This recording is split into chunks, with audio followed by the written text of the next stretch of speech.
So today we're in the wood shop and we're going to be talking about my shaper setup over here. Figured since, they're playing in the dirt over on the job site, they don't have much time to, not much I can do over there. So figured I would show you guys some of the stuff that's going on in the wood shop. And so we got the cabinets that we can build, and I just got this beauty right here. Take a look at that. She's a Powermatic brand. I think that's what they call the Cadillac of the woodworking tools. And I want to show you my setup here because I was pretty happy with everything. So first off, these cutters are magnificent.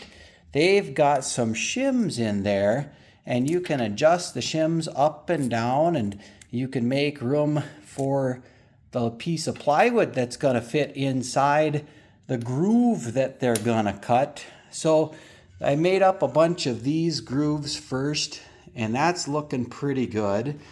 And on something like this, a tape measure just ain't gonna do the job because you want to make sure she's right in the middle there. And yeah, that might look pretty good, but geez, I tell you, the real deal is get one of these here calipers. And I've had this one for a while. Pretty nice.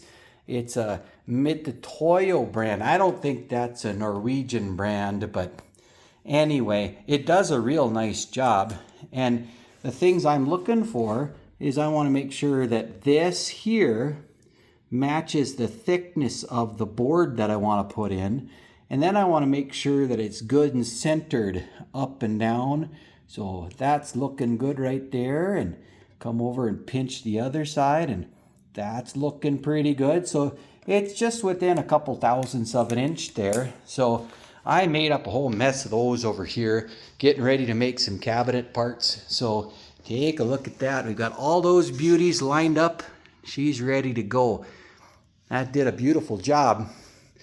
And then the other trick is to get the end grain cut. So I've got this other cutter set up over here, and that's got shims that can adjust up and down too. So we're pretty happy with the way that's working. And then I can bring in a sled. Let me find my sled over here, sitting on top of this other stuff. Slap that down. Oh, watch out for that caliper. That's not a hammer. I want to make sure you protect those calipers. Don't just leave them laying around, and got to treat them nice. They're going to work for you for a long time.